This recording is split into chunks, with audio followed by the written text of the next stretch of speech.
So this gives you an idea of what that monk actually has given up. He sees everything as being an impersonal process. He sees that there is no controller. There is just the arising and passing away of phenomena. Those are the two hardest things to realize.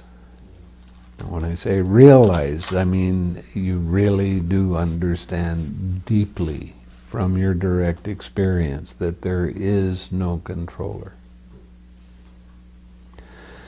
So the more you keep practicing and the more you start seeing all of this stuff that's coming through your mind and body as just being stuff.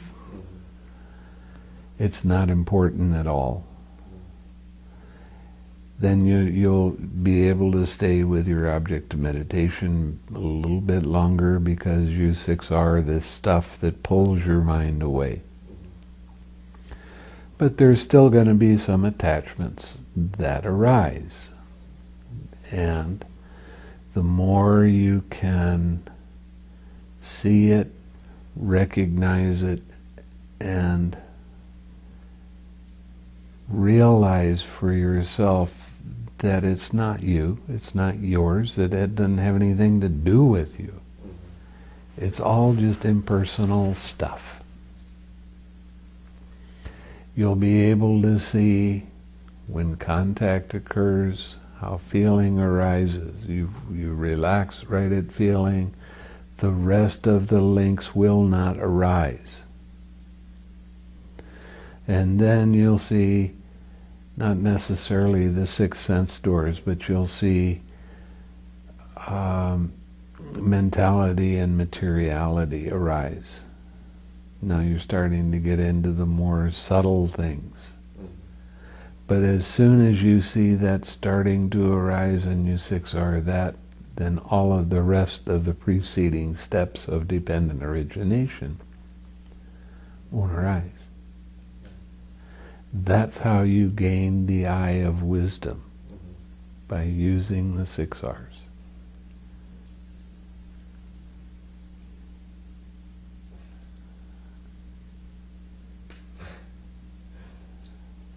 This makes me laugh.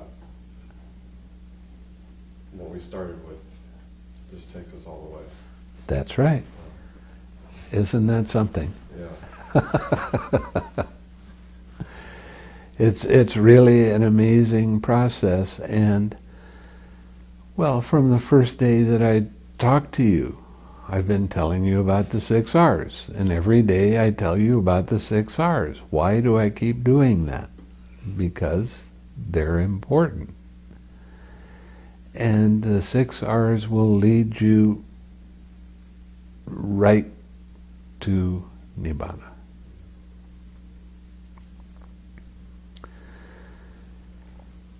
Nibbana is not something to be afraid of. I mean, think about your life. If you lose the belief in a personal self, how much easier would your life be? How much less suffering will you have?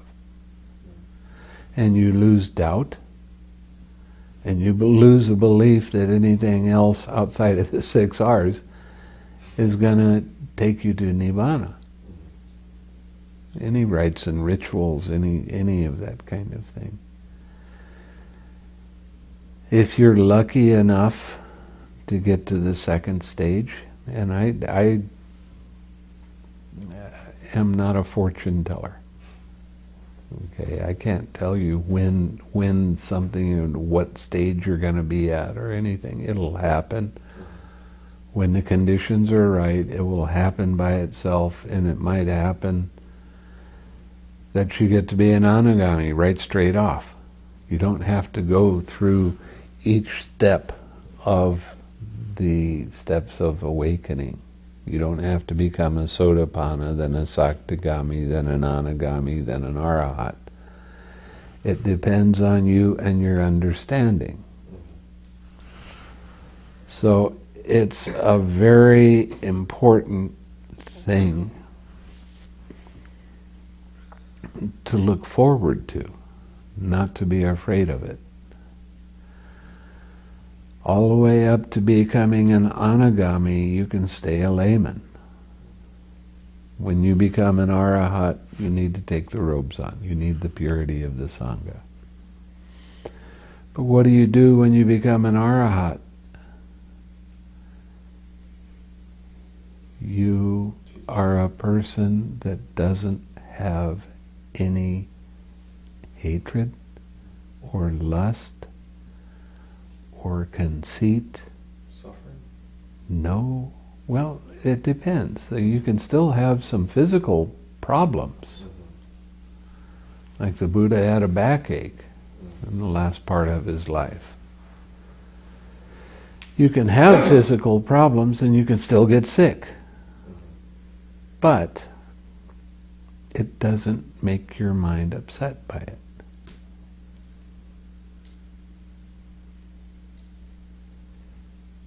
You understand that this is what it is, and it's going to go through whatever it's going to go through because of past karma.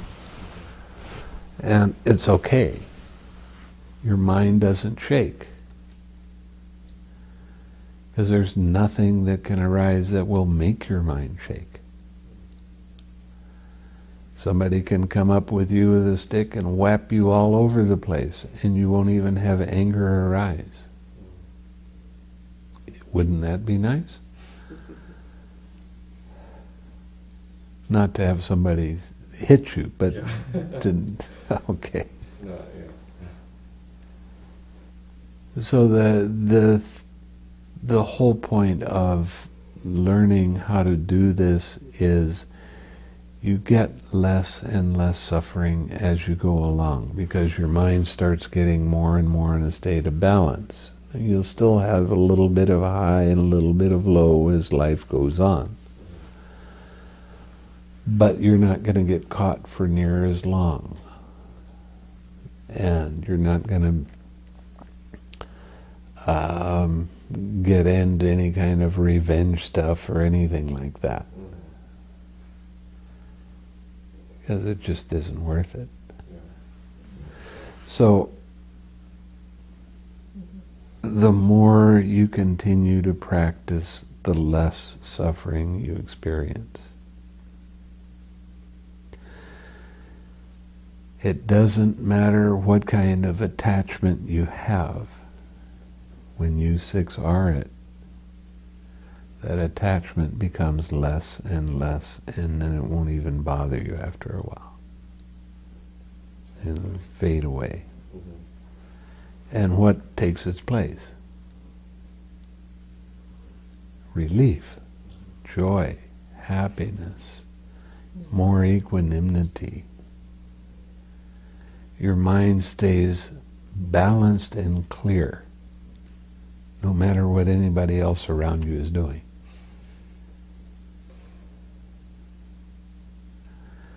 So there's some real advantages of doing this practice. And you're starting to see some. So how's your meditation going since I changed it? It's really cool. I thought you'd like it. Okay, now when you're radiating in that direction, there's no boundaries. Just let it keep going out and out and out in each one of the directions. And then when you start doing it in all directions at the same time, it's like a bubble that kind of gets bigger, and it just keeps going out.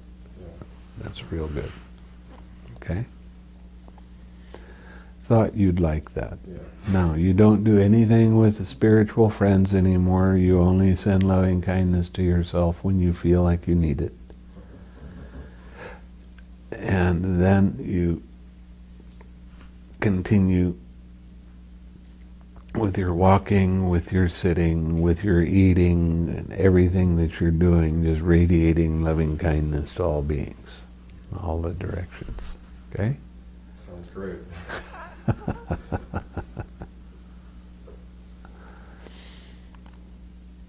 I thought you'd like that.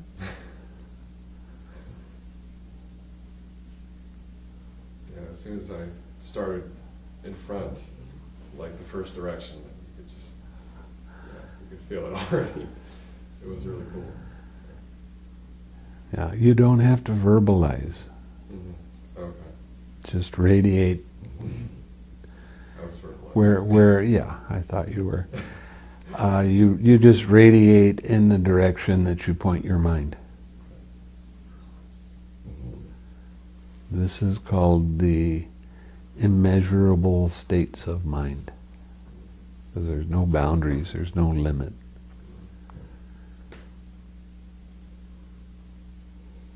Okay? So, you have any questions? Radiating it doesn't, like before I would take a wish and put it here. Still you can use a wish.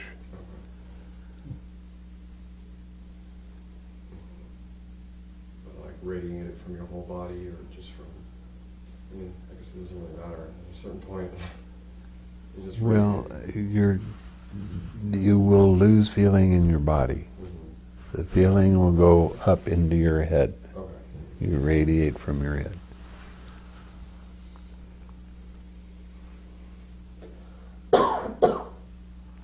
That's it.